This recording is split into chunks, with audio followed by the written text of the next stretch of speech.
한국의 탄생 제1부 호랑이와 곰, 그리고 첫 번째 나라.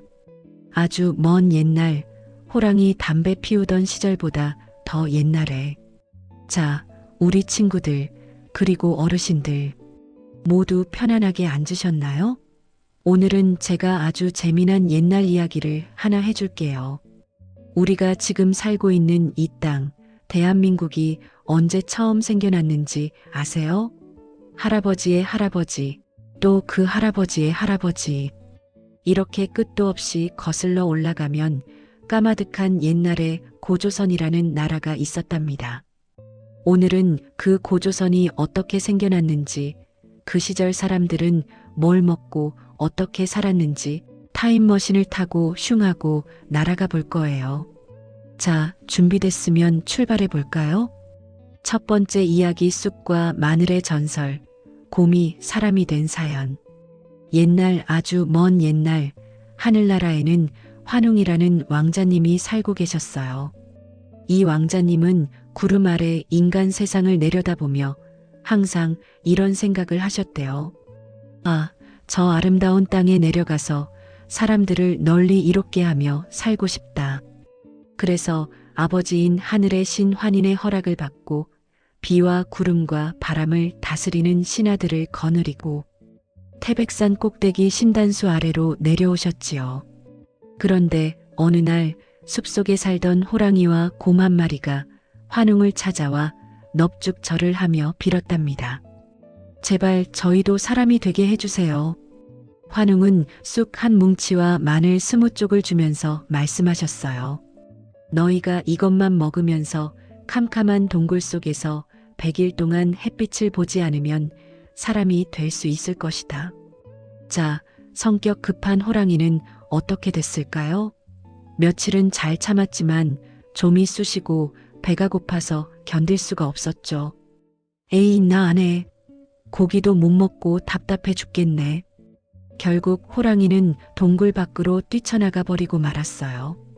옛날 이야기에 따르면 그때 뛰쳐나간 호랑이는 너무 억울해서 담배만 뻐끔뻐끔 피우다가 성격이 더 사나워졌다고도 해요. 하지만 끈기 있는 곰은 달랐어요. 쑥과 마늘을 먹으며 꾹 참고 기다린 끝에 펑 하고 예쁜 여자 웅녀로 변신했답니다. 웅녀는 환웅과 결혼해서 아들을 낳았는데 그분이 바로 우리 결의의 시조 당군 할아버지예요. 당군 할아버지는 널리 인간을 이롭게 한다는 홍익인간의 뜻으로 나라를 세우셨는데 그게 바로 우리 민족의 첫 번째 나라 고조선이랍니다. 그럼 고조선 사람들은 어떤 집에서 살았을까요? 요즘처럼 아파트에 살았을까요? 아니에요. 땅을 파고 지붕을 얹은 움집이나 통나무를 우물 정자 모양으로 쌓아 올린 귀틀집을 짓고 살았어요. 특히 재미있는 건 이때부터 우리 민족은 온도를 사용했다는 거예요. 처음에는 방 한쪽만 따뜻하게 데우는 쪽구들이었지만 추운 겨울을 나기 위해 돌을 달고 방바닥을 따뜻하게 만드는 지혜를 발휘했죠. 뜨끈뜨끈한 아랫목의 역사가 벌써 2000년도 넘었다니 정말 대단하지 않나요? 옷은 어땠을까요? 고조선 사람들은 흰 옷을 즐겨 입었다고 해요. 그리고 남자들은 머리카락을 묶어 상투를 틀었대요. 중국 사람들이 상투 튼 고조선 사람을 보고 신기해했다는 기록도 남아있답니다. 밥상에는 조, 기장, 수수 같은 곡식오곡이 올라왔고 농사를 지어 배부르게 먹으며 오손도손 살았답니다. 사람들이 모여 살다 보면 싸움도 나고 남의 물건을 탐내는 사람도 생기겠죠? 그래서 당군 할아버지는 팔조법이라는 엄격한 규칙을 만들었어요. 지금은 3가지 약속만 전해져 내려오는데 한번 들어보실래요? 사람을 죽인 자는 똑같이 목숨으로 갚아야 한다. 어우, 무시무시하죠? 생명을 그만큼 소중히 여겼다는 뜻이에요. 남을 다치게 한 자는 곡식으로 물어줘야 한다. 이때도 벌써 배상이라는 걸 알았네요. 남의 물건을 훔친 자는 그 집의 노비가 되어야 한다. 풀려나려면 50만 전을 내야 한다. 세상에 도둑질 한 번 잘못했다가는 평생 남의 집 종살이를 해야 했대요. 50만 전이면 지금 돈으로 치면 집 한 채 값은 될 텐데 그만큼 남의 재산을 훔치지 말라는 경고였겠죠? 이 법들만 봐도 고조선이 질서가 딱 잡힌 훌륭한 나라였다는 걸 알 수 있어요. 평화롭던 고조선에 어느 날 큰 변화가 찾아왔어요. 이웃나라 연나라에서 위만이라는 사람이 도망쳐 왔거든요. 그런데 이 위만이 참 묘한 사람이에요. 올 때 머리에 상투를 틀고 우리 고조선 사람들이 입는 흰 옷을 입고 왔대요. 저를 받아주십시오. 저는 고조선의 백성이 되고 싶습니다. 마음씨 좋은 고조선의 준왕은 그를 믿고 서쪽 국경을 지키는 대장으로 임명해줬어요. 그런데 이게 웬일일까요? 힘을 기른 위만은 은혜를 원수로 갚고 말았어요. 왕검성으로 쳐들어와 준왕을 몰아내고 스스로 왕이 된 거예요.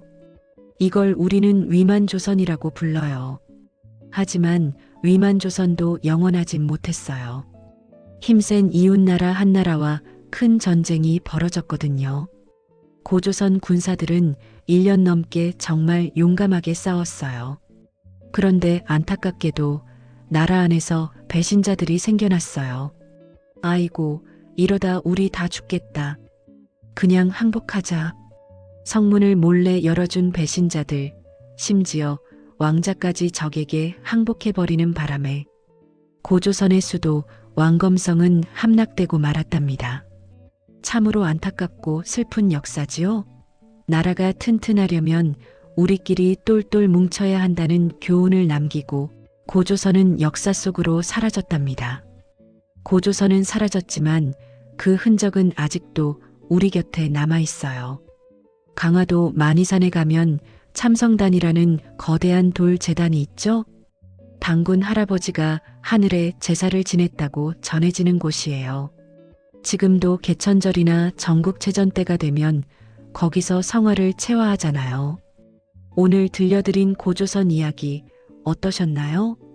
호랑이와 곰 이야기부터 따뜻한 온돌방, 그리고 안타까운 멸망까지 우리 민족의 시작이 이렇게 파란만장했답니다. 다음 시간에는 고조선이 사라진 땅에서 다시 피어난 여러 나라들, 부여와 사만 이야기를 들고 찾아올게요. 그때까지 모두 건강하세요.